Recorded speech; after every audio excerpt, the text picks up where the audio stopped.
Greetings, my brothers and sisters. Sending gratitude to all of you who are joining in today to accompany us down the rabbit hole of self-exploration through plant medicines. My name is Ryan Sprague, and I'm here to tell you that your frequency is now set and tuned to explore psychedelic medicines and the impact they've made among the countless psychonauts exploring the last true frontier. Buy a ticket and take the ride with me as we get true first-hand accounts of the experiences, benefits, risks, and transformations taking place within the ever-expanding world of psychedelic medicines on This One Time on Psychedelics. For anyone who is aware of the psychedelic space, it is no secret that these medicines can initiate some incredibly powerful transformations. This being said, in my experience, the initiation is just that, the initiation. What is left to discover is how to then take that spark that was created within the experience and stoke it gently yet persistently enough to allow it to take flame and become the full-on fire that can fuel us into a higher quality expression and fulfillment in life. Stopping by to hang with us today on the show is a man who has made the staking of that spark for aforementioned his life's work. Whether it's his work in coaching, facilitating breathwork and cannabis work, or in being a spiritual guide, he has helped numerous clients not only understand their goals to a deeper degree, but also feel confident in going for those goals and achieving them. So please, help me in welcoming my man, Adam Carberry, to the show. Adam, what's up, my man? So great to have you here with me today. Thanks for that wonderful intro, Ryan. Greatly appreciate it. Absolutely, man. You know, it's so funny. We were chatting before we hit record. And it's so funny. I write this into the outro and then it's the first thing I usually talk about. I've noticed this when I've, been on people's shows. But for all of you guys out there, Adam and I just did an amazing show on his show.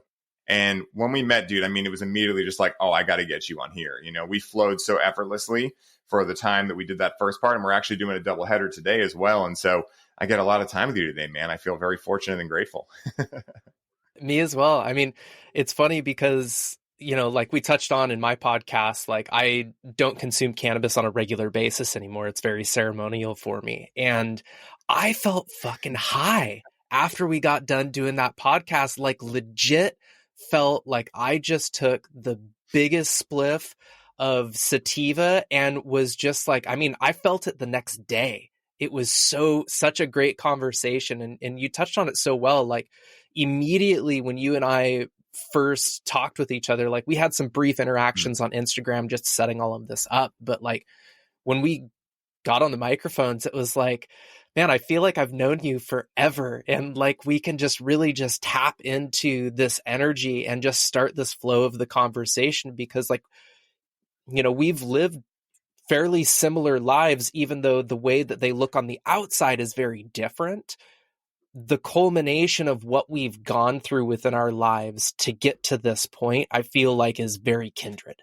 Definitely, man. I couldn't have said it better myself. And yeah, I really pay attention when things feel effortless, because as someone who has literally just realized a whole layer of how complicated I can make things, when things flow seamlessly, it's a intuitive hit for me to pay attention in those moments, and I'm so glad I've been able to do that because, in meeting you, it's been absolutely unbelievable that, I have this like very interesting phenomenon that dawned on me one time during a cannabis ceremony I was doing, which is like, we all have, let's say, best friends in our lives, right? We all have like the best thing that's ever happened to us. We all have the highest vibration we've ever been in.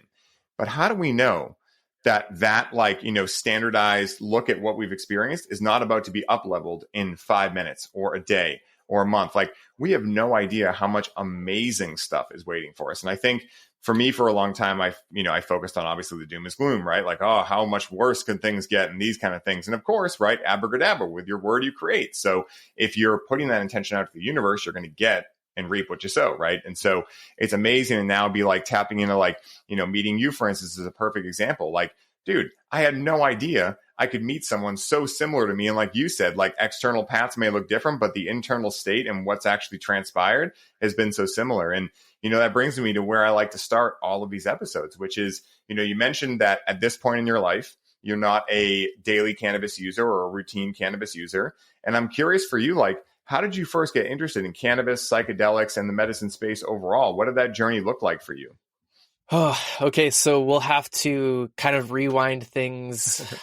Let's see, roughly about Really, when I was 12 years old was when my battle with substances began.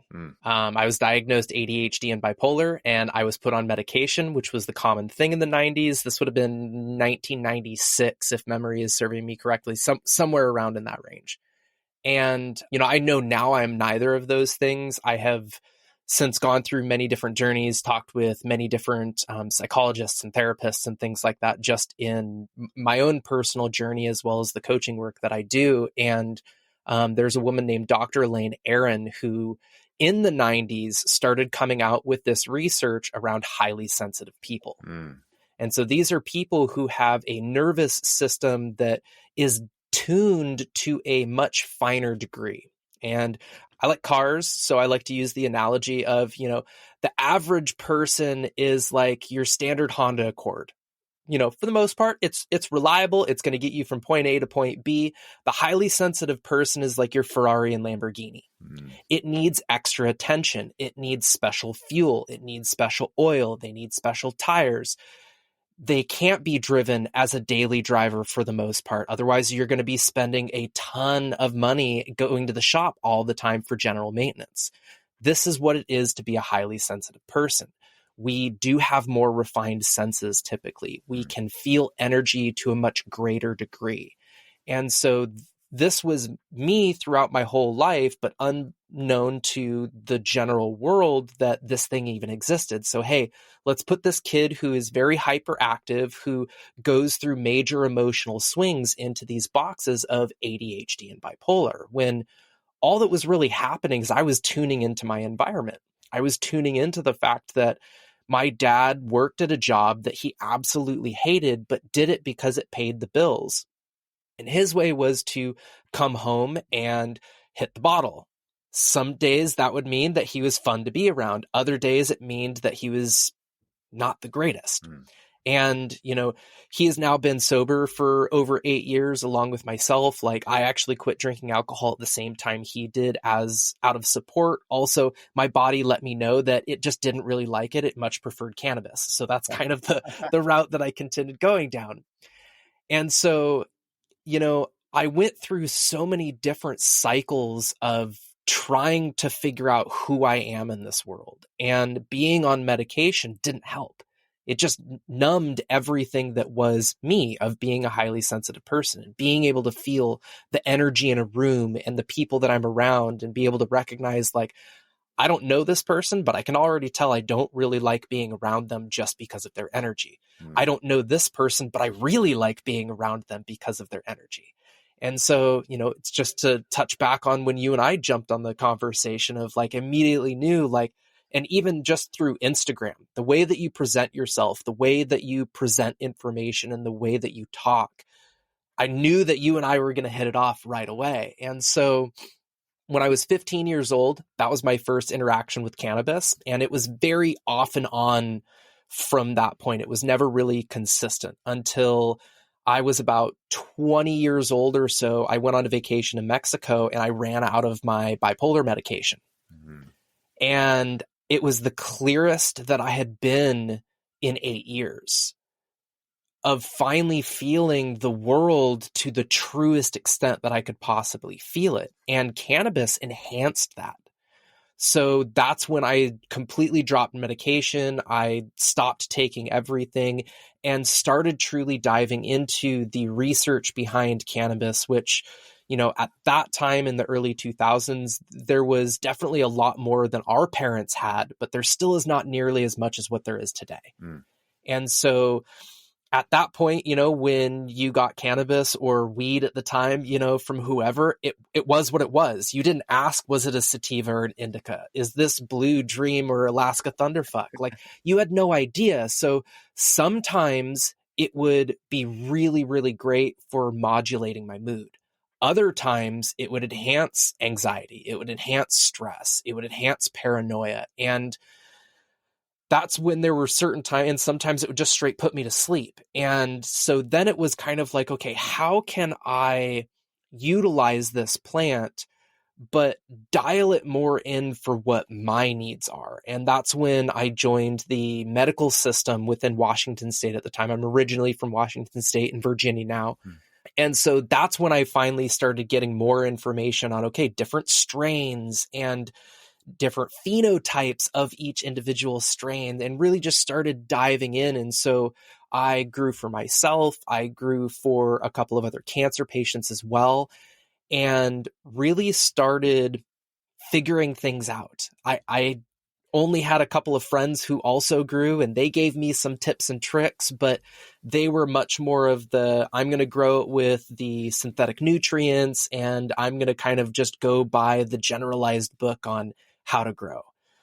I've never been a generalized person, so I really started diving down more towards the energy side of things. And I started creating my own soil mixtures, incorporating my own compost that I would create. At that time, I had switched to becoming a vegan. I've been vegan now for 10 years. And so all of my soils were vegan, all of my nutrients, I used Vega Matrix, which is a very, very mild, mostly veganic type of nutrient system. I used cloth pots instead of plastic pots. I had speakers set up throughout my grow room so I could play gentle classical music and binaural beats and things like that. Like, I had sacred geometry pictures set up in the rooms. I had crystals. Like, I went full woo-woo on my weed. And everyone that consumed it said that it was the best stuff that they had ever had, because I poured my love into those plants. And that was also when I started to realize that not all cannabis is created equal. It's just like you share in connecting with cannabis, is that it's all about intention. And so if your intention is growing is just to make money, that intention is going to be infused into those plants from the very day you germinate that seed. Versus when you grow it for the betterment of connecting with yourself, the betterment for healing people, the betterment for elevating your consciousness, that again is going to be imbued into those seeds, into the soil, into the root zone, into the mycorrhizal that is in the soil that feeds all of the plants. And so that's really what kind of dove me down that road. And then through discovering Reiki practices and diving more into my own internal journey, I started to recognize that my daily usage was becoming a little out of hand. And when you have a plethora at your disposal, yeah, you're going to use as much as you possibly can, because when you're growing, it never really runs out. Accurate. So I started recognizing certain patterns that were presenting themselves and certain ways of being that I told myself I never wanted to be. And cannabis was giving me a gift. It was showing me these areas that I still needed to work. And I, a lot of times, went down the blame game of like blaming other people for, no, this is how I'm feeling, of no, my childhood traumas are causing me to be this certain way. No, cannabis is making me be a little lazy and procrastinate and not actually do the things that I want to do. And then I went down to Peru and I met grandmother ayahuasca, and she kind of slapped me in the face and told me, no, man, it's all you. It has nothing to do with anybody else. It has everything to do with what you're not willing to acknowledge that exists within inside of you. And also let me know that if I continued down the path that I was on, I wouldn't be happy with the results that it would show. And so I came back, and before I went down to Peru, I quit smoking cannabis cold turkey. Like, decided that if I was going to go down here and invest in myself and meet these plant teachers, that I wanted to meet them just as me. And so it was actually, of all the times that I have tried to quit throughout my life, it was the easiest time of all, because I had a why. I had a very solid why I wanted to stop consuming and really dive deeper into myself. And so when I came back, it really changed my relationship with cannabis. And I, of course, after a period of time, got back into consuming on a daily basis, because I came right back to doing a job that, well, let me rewind. So at that time, we were traveling in our self-converted school bus, my wife and I. And so I wasn't consuming on a regular basis because I didn't have it, because I was constantly traveling. I didn't have my grow anymore. We were going through a lot of states where it wasn't legal yet. So just to keep my family and basically all of our house and possessions that exist was within this bus safe, I chose not to kind of go down that route. Then COVID hit. Everything shut down. We went back to Washington. And of course, Washington's completely legal. Thankfully, the dispensaries didn't close down during that period of time. So all of a sudden, cannabis was easily accessible again. And it started off slow and then continued to get more and more and more as my tolerance got higher and higher and higher, as my body was like, oh, I remember this. Okay, back to the usual. And because I was back in Washington, I went back to my home theater installation business that I ran for 12 years and continued doing that work again. And I found slowly over time, I was coming back to the same feelings that made us transition into our bus in the first place, of trying to detach from that way of living that wasn't satisfying me on a soul level. And so I continued to consume on a daily basis again, and realizing, okay, here I am back at ground one again, right where I left a couple of years ago. And so that's when I really, again, dove deep back into myself. I first discovered breathwork when I went down to Peru. And so I knew that that helped me. And so I started diving into it deeper again and found neurodynamic breathwork with Michael Stone and did a bunch of sessions with him.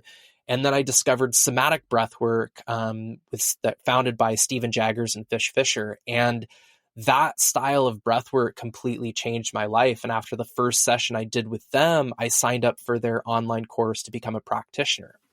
And through developing a daily breathwork practice, it allowed me to slowly dial back my cannabis usage more and more and more, until I got to the point where now I was only using it on the weekends in ceremonial fashion. And that's kind of how it has continued. Now I really only use it every so often.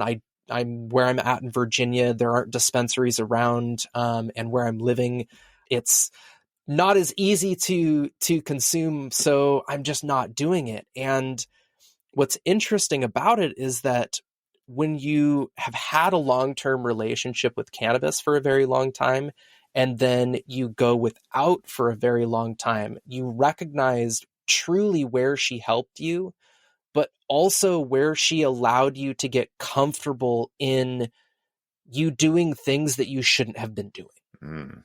100%.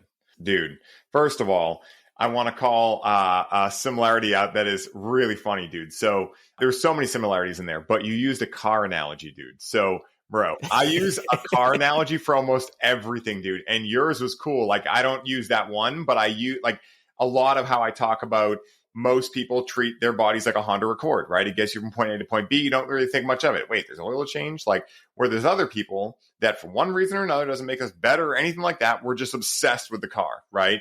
And so it was funny when you mentioned that, because I was like, holy shit, he uses car analogies. You know, it's like, this is when you know it's real, you know? And there was so many amazing things you talked about through there. The first thing I want to call attention to is the highly sensitive people, because I feel as though there are undoubtedly people listening to this right now who I imagine fall into this category. And I'd love if you could go into a little bit of, like, if someone is highly sensitive, what are some of the things they might notice? Like, what are some practical things that someone listening could go, shit, maybe that does sound like me? Because if you're like me, guys, right? Like, especially, I don't know if it's from being a man versus a woman. My partner, Rachel, has taught me a lot about being in touch with the wisdom of the body.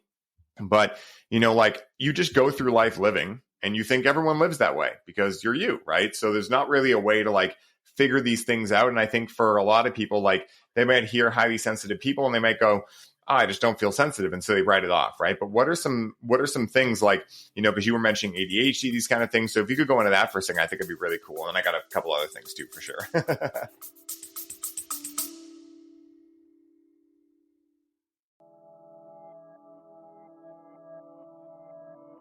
Hey, everybody. I hope you're enjoying the show. I wanted to take a quick moment to let you all know that the doors are officially open for the Conscious Cannabis Collective. And as such, this is the last week you can sign up and receive all of the bonuses we're currently including.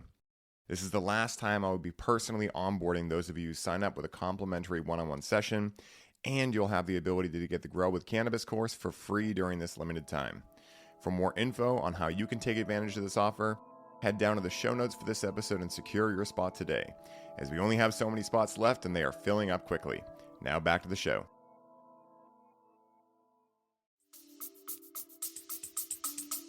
Yeah, absolutely. So highly sensitive person, or HSP for short, basically there's a couple of things that are distinctive traits that highly sensitive people are going to have that the average person won't. And there's a word that's used a lot in the spiritual community called empath. And that refers to the ability to feel energy.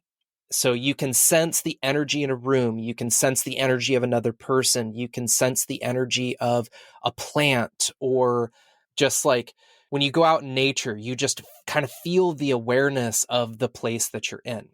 Now, highly sensitive people naturally are empaths, but empaths are not naturally highly sensitive people. So I want to distinguish those two things really quick, because there may be some people listening that are like, oh yeah, I resonate with being an empath. But just because you're an empath doesn't mean you're a highly sensitive person. Now, highly sensitive people have a tendency to feel very deeply and think very deeply. What this means is that people who who are highly HSPs and go through heartbreak are going to feel that heartbreak on a much deeper level than the average person will. And many times are told, why don't you just get over it already? Like, why are you still yearning after this person? It's been over a year now and you still can't get over it. It's because we feel those emotions at such a deeper level that it's very difficult to just drop it. It takes time to process through it, which then goes into that other side of deeply thinking about things. So we very much over process things, and a lot of times can have paralysis through analysis, where we're thinking about every possible avenue of what things can take instead of just seeing it at a surface level. There's a very double-edged sword here, because it can be very beneficial to think about all of the various different scenarios, but it can also just stop you from doing anything. Now, a couple of other traits of highly sensitive people are where you are either very extroverted or very introverted, because they do exist on kind of both planes. Now, highly sensitive people typically tend to have a higher IQ as well. If I'm remembering correctly, it's like 115 and above is typically where highly sensitive people are going to fall. And now somebody who is on, say, the 115 IQ spectrum is going to be as different. That person will be very different from somebody who, say, is on the autistic spectrum. Now, a person who is on the 115 spectrum is going to be just as different from that autistic person as they are from somebody who's on like the 155, 160 IQ spectrum. So you can be HSP, but you can be very different of an HSP from another person. And that's why there's certain people who are introverted, certain people who are extroverted. I'm kind of a blend of introvert and extrovert. I would say I lean a little bit more towards being an introvert than I do an extrovert. But if I'm in the right situation, I very much can be an extrovert. I can have open conversation. But if I'm in the wrong situation, say I'm around too many different people, or I'm in an environment where I don't really know that space, or I don't know a lot of people, I shrink into myself a lot. And that's what cannabis was very helpful for me, is it allowed me to get outside of myself, at least for a period of time. When I started getting into the recognizing certain patterns that it was bringing up, it actually was no longer helpful. It actually made me retreat into myself that much more.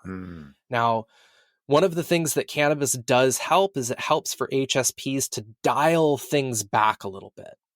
And so again, this kind of can be a double-edged sword, because if you don't understand why you feel things the way that you feel them, and then you try to numb those things a little bit, it can make life a little bit easier, but it also makes it so that you're not feeling things the way that you're meant to. We are designed the way that we are designed because that's how we're meant to walk through the world. So if we try to numb that all the time and don't acknowledge what it is, it's basically like trying to put square tires on that Ferrari. Like, it's still going to go, but it's not going to go nearly as fast. Or like throwing a 4-cylinder in it instead of the V12. Like, what fun would that be? It's like driving a Fiat, Yeah.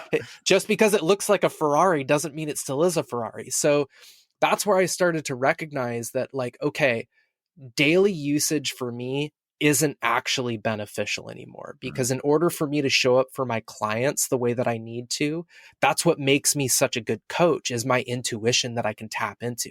Be even doing, because I do most of my work virtually through Zoom, I can still feel and sense what that other person on the other end is feeling, purely because of how tuned I've allowed my system to get to. And so that kind of goes back to that same analogy of like, so Porsche 911, favorite car in the world. Dude. We'll definitely have Hell one yeah. one day. It just still hasn't manifested itself yet. You and I both. But if you continue to drive it and never do any maintenance and never keep things up, you never keep it washed, you never keep it dialed in, it's slowly but surely not going to run as good as it should. So for H.S.Ps, it's very, very important to have self-care practices, to have practices where you're doing meditation, you're doing some sort of a movement, you are doing breath work. And this kind of leads me to a little bit of a story that I actually have never shared before on podcasts or social media or anything. So, but it feels like very genuine to be able to share this now. So when I was in the height of my growing, I was growing one strain called Zensation. And this was kind of like a 60-40 indica, but it still felt very much like a sativa. But just like its name, Sensation, it's fantastic for meditation. And so I ripped a bowl through my volcano one evening, and I sat down with the intention on just sitting and meditating. And I put on some binaural beats music, and I was actually attempting to astral project, which any of you that are constant cannabis users, I want to let you know, it is one of the things that will hinder you from being able to astral project, because it keeps you in your body. So this particular strain, though, allowed me to, I was going through my processes of like, okay, I'm going to astral project. I'm going to astral project. And I kept focusing and I kept focusing and I kept focusing. And then I had the awareness to just say, I am astral projecting. And the moment that I said that, my consciousness left my body and entered into the space that now, having experienced ayahuasca and DMT, I know is the waiting room. And I was greeted by a being that said, he will be with you in a moment.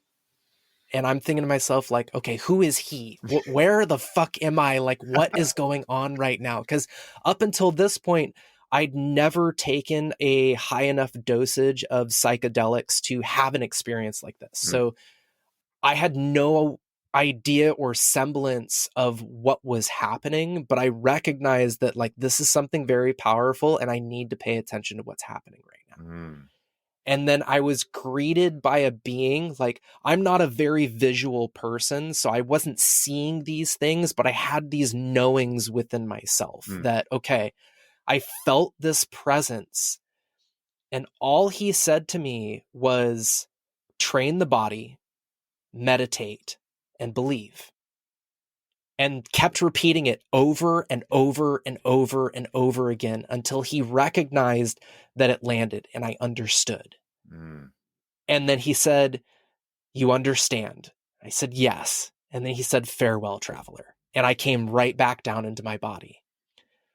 And I actually completely blocked this out of my mind and totally forgot about this until a year ago. I was searching through my notes trying to find a completely unconnected note in my phone, and I found that I had typed this experience out, and I read that and I was like, oh, that's exactly what I'm doing right now. At that time, I was a CrossFit coach, so I was training 6 days a week. I was meditating all of the time. I was deeply into my breathwork practice, and I was very much focused on believing in myself and believing that I'm finally living my path and my purpose, living in my dharma. And that realization that cannabis gave me that experience reminded me of the power that she truly has. And many people believe that she's not a psychedelic, but she very much is. Taken in the right dosage, and I know anybody listening to this that has taken a high enough dosage of an edible can definitely attest to the fact that she can be a bit psychedelic, but it still is possible through vaporizing or smoking if you set the right intention. And it's just like the psychedelic community, it's all about set and setting. I had the right setting, I had set the right intention, and I allowed that to happen because I also believed that it was possible. Dude, that is absolutely incredible. And, it's funny. I've had a couple of experiences that you just allowed me to contextualize as the waiting room. So this has happened before when I've been in experiences. It also most recently happened to Rachel. I guess it wasn't that recently, a couple of years ago, when we did a high dose mushroom tea very soon after doing 5-MeO DMT. So we did 5-MeO. It was like a month later, and we figured like, okay, we're good, and we have a ritual of doing a 5-gram mushroom tea on Valentine's Day. That's what we do every year. We actually haven't done it this year yet, but we just do it once a year as like a reset. So, we had done it, 5-MeO a couple of weeks before or a month before. And so we didn't think anything of it. We didn't understand at that point about reactivation. We didn't know any of that, right? So we do this 10-gram mushroom tea, split in half, and we get sent. I mean, like it was aggressive. I mean, it was super fun. I had a blast. And why I say I had a blast was it was actually one of the most challenging experiences of my life, but it gave me something that I did not know I needed until I had it. So I've had this story playing in my head. It still plays out every once in a while that I can't cry, right? That crying is hard for me, right? Or something like that.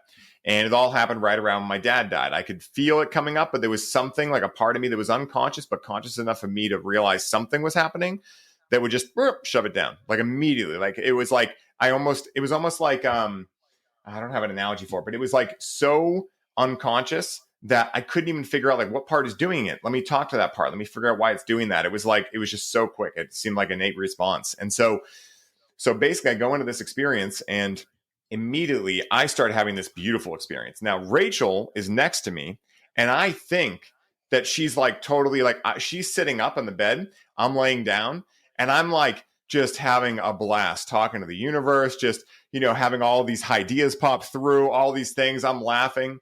And then at a certain point, it just enters my head. I go, laughter is kind of like crying, right? And my thinking around that was like, wait, I'm really good at laughing. Laughing is just crying reimagined. The second I said that, I felt the entire thing just crack, and I just sobbed for like 3 hours, right? So during this time, Rachel's sitting there, and she's like saying something under her breath.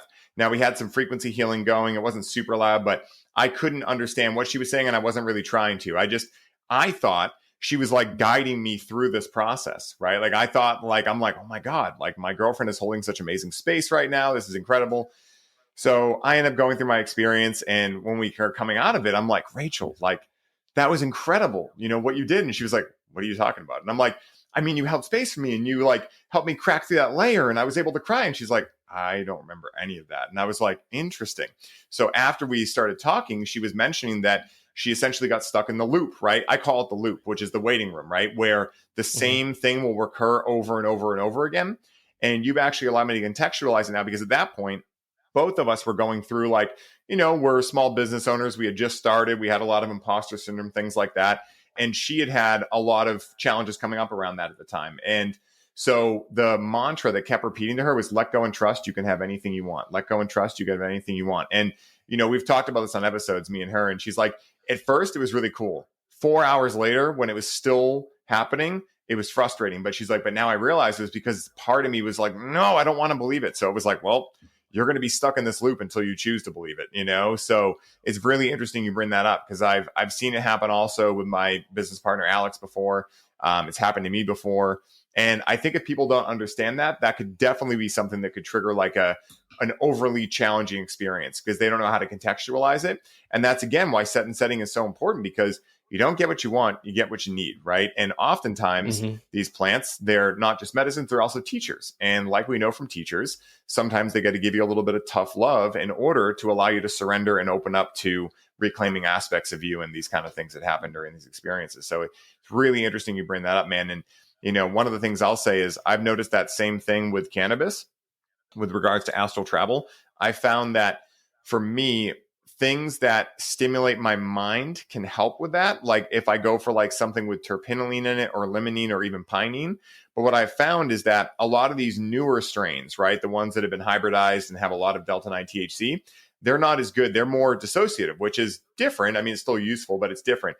I found that strains that have like anywhere from like 10 to like maybe on the very upper scale, 20% THC work really well because they're not getting you so into your body. Also, indicas typically for me definitely get me super into the body. If you can stimulate the mind a little bit and then go into that, I think it really helps. And also the other thing I've noticed is, and I've said this over and over, and I know we've said it too, but it does bear repeating, is that cannabis changes drastically when we're not connecting with it every day, you know? And it's, again, guys, I'll say it all the time. It's not because it's the right answer or the right way to do it. It's just like, if you just like cannabis for whatever you like it for, cool, right? But if you're looking to interact with it as a spiritual aid and ally and unlock the full psychedelic power of it, it does take your endocannabinoid system not being completely full up. And I think that's the big thing that, you know, a lot of people just fail to understand. I never understood it because let's face it, we never got a user manual for the plant. No one ever told us this stuff. We've kind of had to figure it all out on our own. And so it's really powerful you bring that up, man, because I mean, cannabis blows me away every time. Yeah. Well, I love that you also bring that up. And so there's one other synchronicity that we have. My wife's name is Rachel. Oh my God. Are you serious? How does she spell it? Does she spell it EL? Yep. Dude, so Rach would say she spells it the right way, which I'm sure she would say too, because it's the AEL. Yeah. Oh my God, dude, that is hilarious. Guys, this is happening in real living color right now. We didn't plan this, okay? I'll take warmer for 500, please. You know, like I think whenever I get synchronicities, I literally just think of it as the universe winking at me and being like, keep going that direction. What's down there? I don't know. But would you really want to know what's down there? No, it's the mystery, but just follow that way, you know? So yes, exactly. That's amazing, man. But the other thing that you brought up is that which we resist persists. Exactly. Right? So that's what keeps us in that loop during these experiences, is that if we are resisting what's coming up, it's going to keep persisting. It's going to keep presenting itself. And the same thing can happen in just our day to day. You know, life is a ceremony, whether you're actually in ceremony or not. It's going to keep being a mirror for where areas of growth can happen. And so if there's a certain loop that's playing in your subconscious mind of, say, it's a limiting belief or it's a childhood programming, you know, we were all programmed from ages 0 to 7. We were programmed by our parents. We were programmed by school. We were programmed by society and the media. And after that age, that's the program that we will run for the rest of our life if we never actually change that. And I think that's our responsibility as an adult, is to recognize what patterns we want to continue to run and recognize what patterns we don't want to continue to run. I refer to it as our iOS. It's our internal operating system. Mm-hmm. And so just like the iOS on your phone that's designed to run applications, all of these programs are different applications. And for me, what I have found is plant medicines, somatic breath work, meditation to somewhat of a degree can do this, but they give us the opportunity to be able to choose, okay, what apps do you want to keep running? What apps do you want to delete? What apps need to be updated? And what new apps do you need to download? And I love the term download because it's very common for people to talk about in psychedelic experiences. I received this download. Okay, you received this download, but are you actually running the program? Mm-hmm. That's where integration becomes key. If you don't integrate and actually turn your phone off and turn it back on so the application can fully load itself, how can you expect it to run properly? It's always going to have little glitches or little hiccups, and it's never going to truly present itself the way that it actually needs to, or that it actually would if you allowed that download to fully come to completion. That makes 100% sense. And I love your analogies. You know, it's so funny when I meet people, another synchronicity, we both use a lot of analogies, which it's so fun. Like, you know, when I was growing up and used to use analogies, I just thought everyone did it, right? And now that I've realized not everyone does, when I meet someone else who does it, it really does help so much. Like, it's like, yes, that makes perfect sense, because a lot of times, especially when we're talking about psychedelics, spirituality, these things that are more qualitative in nature, it's so important to be able to relate them to people in a way that, you know, makes sense to the everyday person. Otherwise, you know, I think this is where like a lot of like scientists and people that are super deep into things get challenged because they're so into it that they can't relate it to people that aren't necessarily as into it as they are. And so they lose a lot of the potential people that might be like, oh, actually, that thing, when you say it like that, actually, I'm very interested in it, like, so it's so fun to use analogies. And, you were talking also about, this concept of taking certain apps off, putting apps on, et cetera. And I think this is the idea of, shadow work as well, which is something that you alluded to when you were telling your original story too. I wrote it down to go back to it. And what I've noticed about shadow work is that it's always, for me, the depiction of the cartoon where you're walking in a dark alleyway and from the other way, you see this gigantic shadow. And at that point, it's easy to just run and forget about it. And I think a lot of us, myself included, do that a lot of the time because we've never really learned what this stuff is. And even if we do, it's still scary, right? Because no matter how many times you've seen the shadow, every time it might seem like this time, though, it's going to be the real big monster, right? But I think that the more that we can allow it to actually come fully out and see that it's an alley cat and we can pet it and it's cute and it's part of us that isn't bad, right? Because duality is just a construct made in the mind anyway. But that it's a part of us that, maybe we were told we shouldn't be, right? Or we shouldn't love, right? Or we grew up with expressions of people around us saying maybe they didn't like it or just never congratulating us for these types of parts of us, And so a lot of times what's also hiding out in those shadows is our greatest sources of divinity. And this is the whole idea of the golden shadow, and like the idea that like, for instance, like I remember, being a guitar player when I was a kid, I used to watch Dimebag Darrell, videos from Pantera on repeat, dude, like just on repeat. And I would picture myself being that person on stage, right? But I'd also get triggered super hard because I'd see how amazing he was, right? Now, the only reason that I was able to see how amazing he was and there get triggered by it is because I knew that I had the potential to become that good. But there was also part of me that was like, oh, it's going to take so long. Oh, no, like we don't want to do that. Instead of just saying like, is that something I really want? Because if so, I'm the only one that can do it. And all it's going to take is reps. Doesn't mean it's easy, but it can be a simple process. And so I love doing this like, app analogy because a lot of times, right, like you might think you want to close an app and you might find a new use for it, right? Sometimes you might realize, yeah, that app really just isn't one I use anymore or one that I don't identify with and I'm going to delete it off the phone.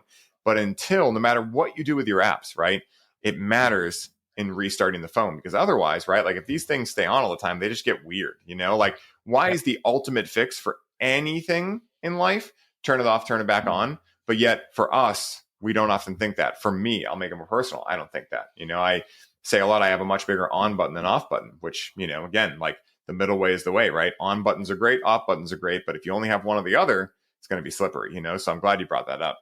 Well, and it's interesting that you said the button, right? Because in the on and off button, there is a point in between where neither one is happening. But in a toggle switch, you're either on or you're off. There is no in between. And so that's what I've found really interesting. And from a highly sensitive person's perspective is those times where I need downtime are so much more important and valuable in my life now that I have completely restructured how I work to make room for time for me to have downtime. I cannot work nearly as much as I used to. Otherwise, I go through just times where I either get really, really sick and I'm forced to have to take downtime, or my mental stability starts to go to a very dark place because I've just overwhelmed my system and it has no point in time to rest. And if I never give it time to shut off or give it time to laugh and play and do things that aren't work oriented, then it starts to really take a toll. So that's another thing to start to recognize. There's 8 billion people on this planet. There's 8 billion different realities happening simultaneously. So what's interesting about that is that we live in a society that tells us we all should fit into the same boxes. We all should be the same way. We all should be able to do things exactly the same way. I can make the same meal as my wife, Rachel, but it's going to taste completely different because I might follow the recipe to a T And she's cooked this meal so many different times that she knows just what needs to go in there. And hers is going to taste better than mine because she knows where we need to adjust some of the ingredients to make it taste the way that our taste buds actually like it to be. Mm. So that's the same thing with psychedelics, with breath work, with meditation, with working out, with how we eat, how we think, anything. It's all dependent upon us finding our own way. Like I love the show Mandalorian, although the Yes. most recent episode was not that great, but it just goes to show that even though we might think there's the way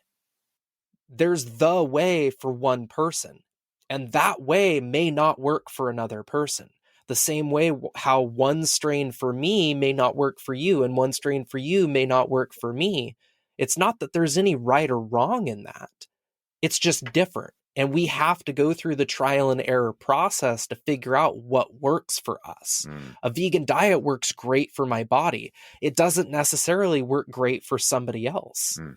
You know, when I started back in my fitness journey, I was 35 pounds less than what I am now.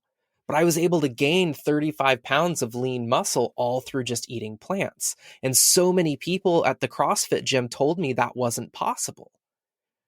And I was able to prove that not only was it possible, but it was possible to still not look like I'm a big bulky dude and still be able to lift a ton of weight, because that's just how my body functions. Again, there's no right or wrong. It's just different. Yeah. I'm so glad that we're talking about this, because the challenge, or I mean, it's multifaceted, but one of the biggest challenges because I believe exactly what you said, right? There is no right or wrong except the right or wrong that is for us subjectively, right? Like, I actually wrote this note down. There's a great book for anyone who's interested in like really going down this rabbit hole. And I'm not sure if you've heard of that, but The Quantum Revelation by Paul Levy. Have you heard of that book before?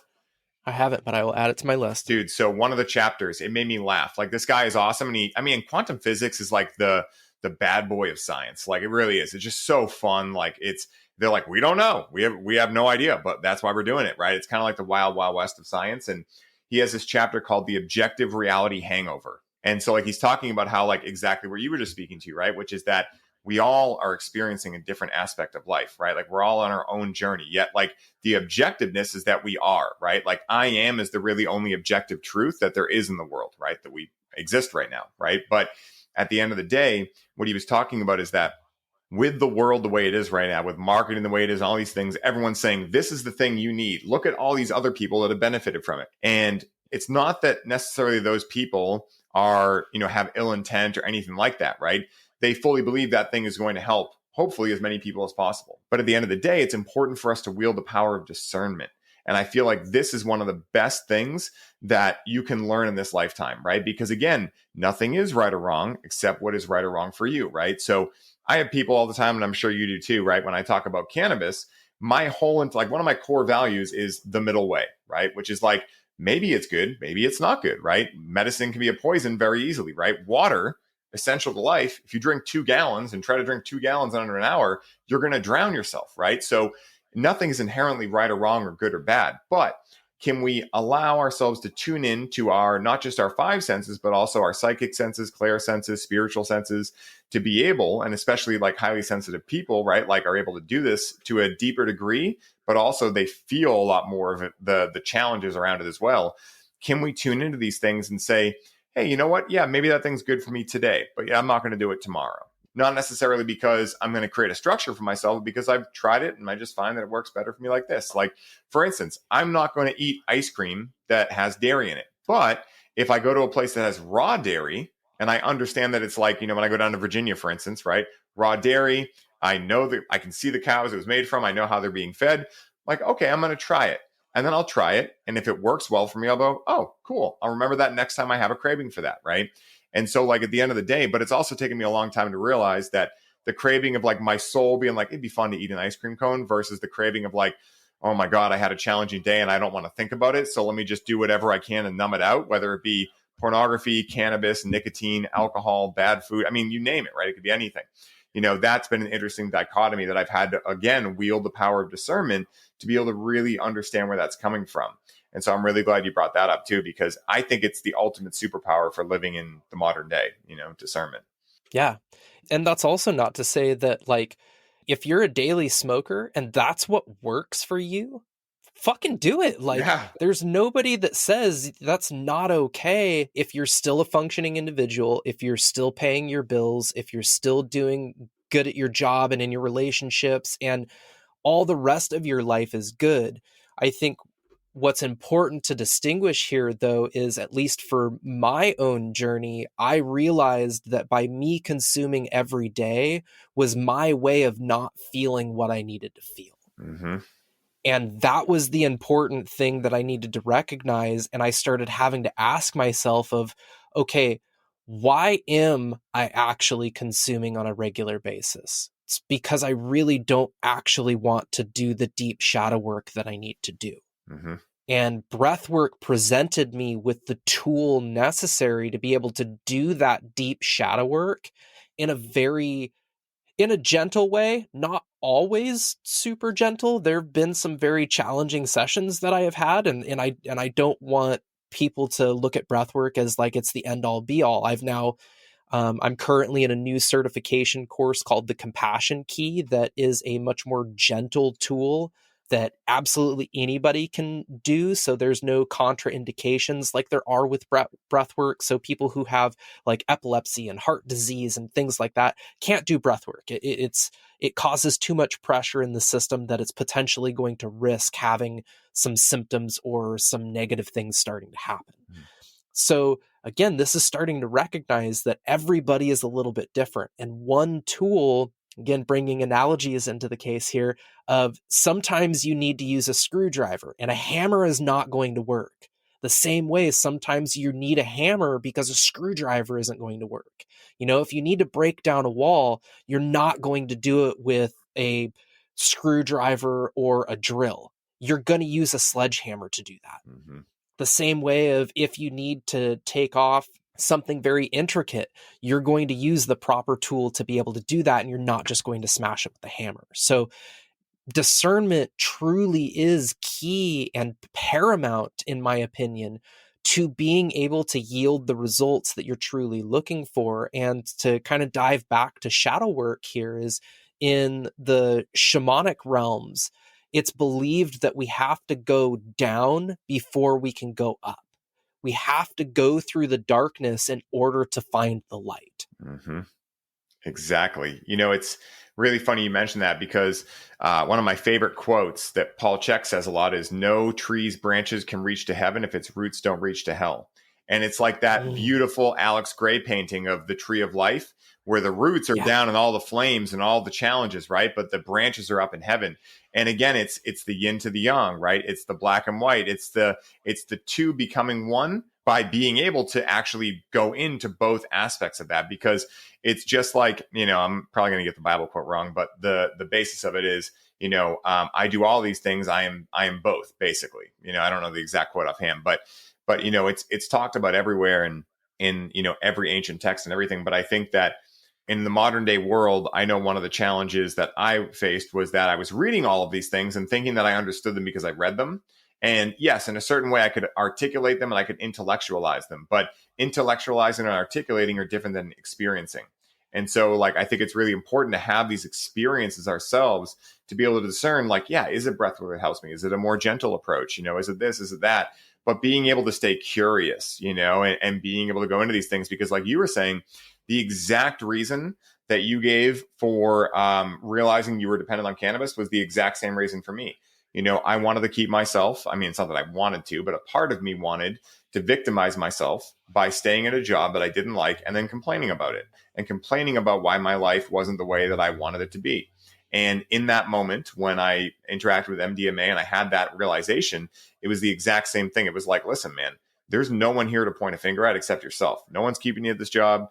No one's keeping you, doing the things you don't want to do. It's up to you, right? And if it's up to you, so it was this like interesting dichotomy, because if it's up to me, then it was like the biggest kick in the balls, followed by all the power, because it was like, oh, fuck, it's all my fault. well, it's all my responsibility. I can do everything to make it better. Oh my God. And so I think that's the perfect example right there of like the shadow version of like, oh man, it is all my fault. Yikes. Can I feel into that? Can I center into like, okay, there's no one to blame but me?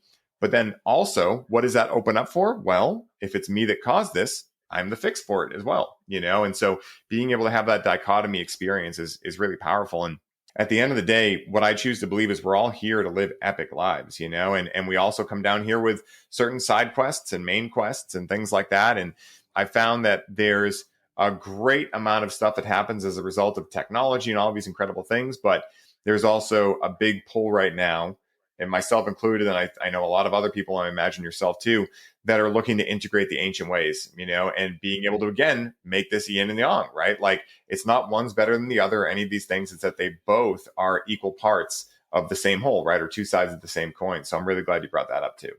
Yeah, Terence McKenna referred to it as the archaic revival. Right? It's bringing back all of these ancient wisdom teachings. And you touched on it a little bit. It's like we can intellectually know something. We can read all kinds of books. We can have a lot of knowledge. But that knowledge doesn't become wisdom until we actually apply it in our life, until we actually create experiences based upon that knowledge.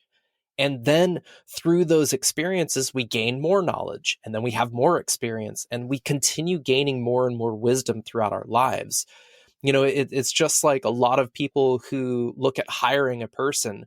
Like, if you were to either hire somebody who has gone through 12 years of schooling versus somebody who has 12 years of experience doing that exact job, I'm going to hire the person with the 12 years of experience because I know that they know everything there is to know about doing that job because they've lived through it, not just read about it. Yes, 100%.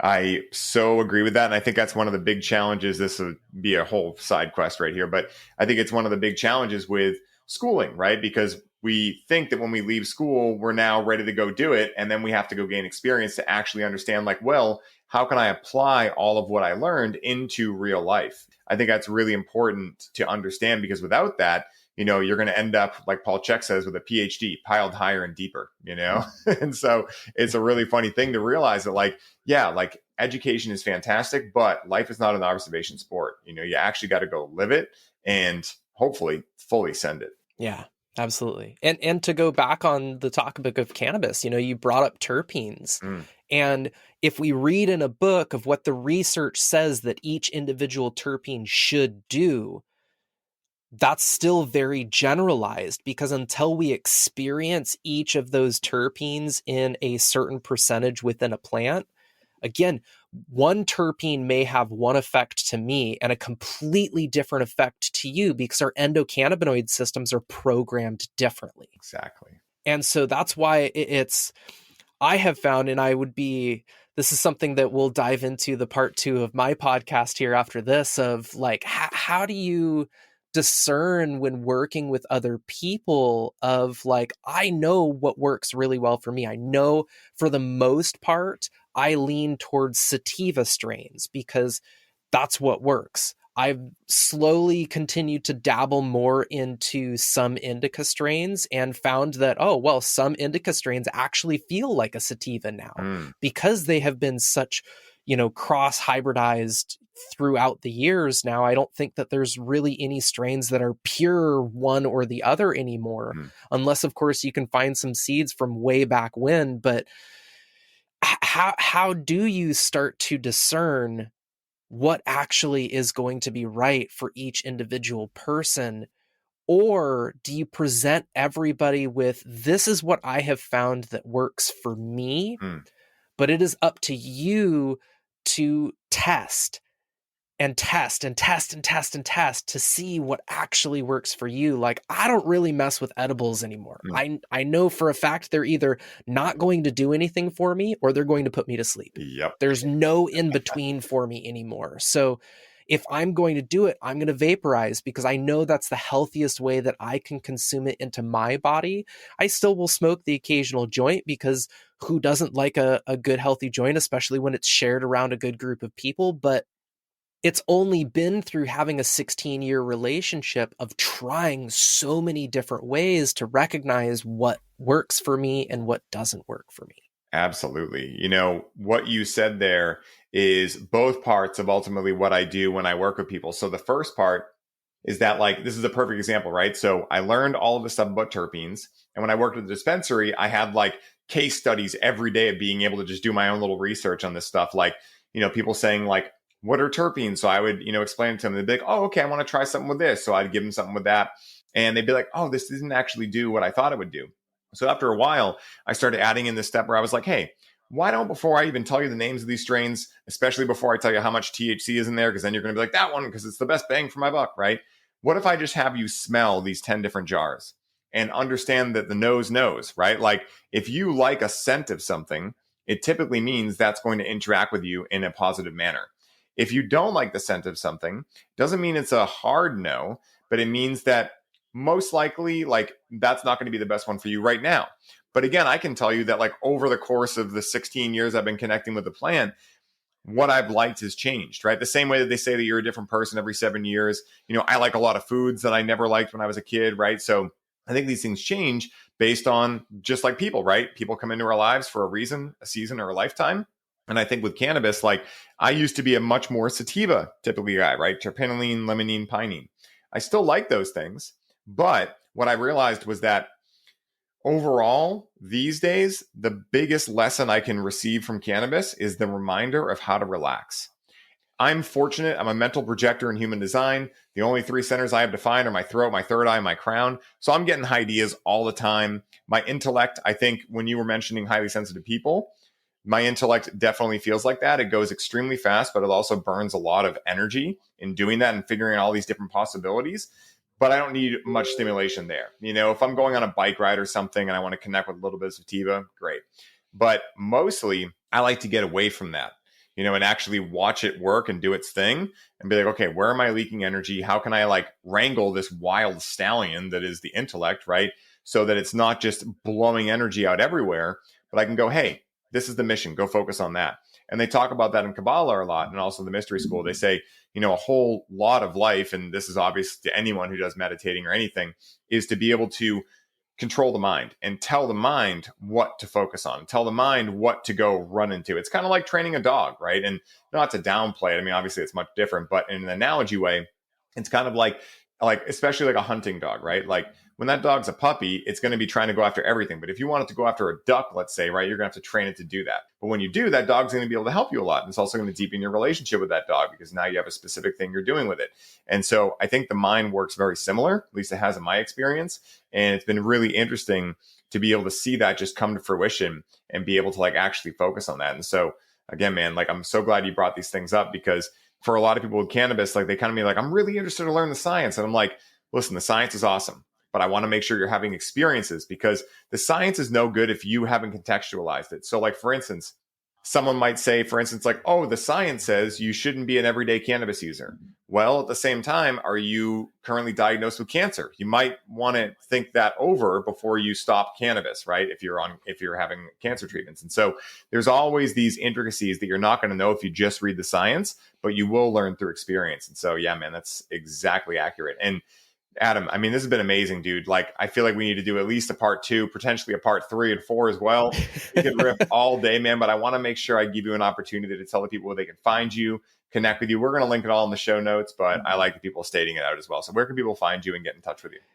Yeah, so you can find me on Instagram, adam.carberry. Also, my other page is Embrace and Expand. That's the podcast. Also, my business name. So Embrace and Expand podcast. You can find Spotify, iTunes, all of the places. Embraceandexpand.com is my website. So you can go on there, see my offerings, book a free discovery call if you want to talk about breathwork, if you want to talk about coaching, and just kind of how we can connect and help each other to, like is the slogan of my business, embrace all that we are so we can expand into the best version of ourselves. Yes, I love that, man. And Adam, my last question for you is this, man. Let's say someone listens to this conversation and they're interested to explore psychedelic medicines in their own life. What is the one piece of advice you would suggest to them to allow them to use discernment in choosing whether or not these medicines are right for them at this time in their lives? Listen to your heart. Listen to your gut. Those two things will steer you in the right direction each and every time, because your heart and your gut will never lie to you. Your brain will. Your ego will. But when you listen to your heart and you listen to your gut and you listen to the energy of what that plant, substance, situation is, it will tell you what is right and wrong. Same thing as you're going through an experience. If you have something, and I refer to goosebumps as truth bumps, because every time I feel them, it's my body resonating with truth of what that has to share. Yes, I love that. That is one of the coolest translations I've ever heard, goosebumps to truth bumps, because it's fucking accurate. I mean, like, it's almost like the analogy that comes to me is like when you would, I don't know if you ever had this in science class, they'd bring in that gigantic ball with electricity and you'd touch it and your hair would stand up. That's kind of like what I feel goosebumps to be. It's like every fiber of your being saying, fuck yes, And so an amazing way to say it is truth bumps. And so I love that, man. And so guys, was that an epic riff session or what? Adam and I met recently. I already said all this at the beginning, but I'm going to say it anyway. And I had the opportunity to co-create some magic with him on his show. And as soon as we started chatting, we immediately hit it off. And I knew I wanted him to come onto the show to share his expertise and journey with each of you. For any of you who are looking to get in touch with Adam and take advantage of the incredible work he is doing in the world, make sure to check out the show notes for this episode, where I will be listing all of the easiest ways to get in touch with him today. Adam, thank you so much for taking the time to come onto the show and dive down the rabbit hole with me today, for doing the incredible work you are doing to empower your clients to reach their full potential, and for being such a bright light for the world to charge its battery off of. And until next time, my brother, may your journey be smooth and full of light. Aho.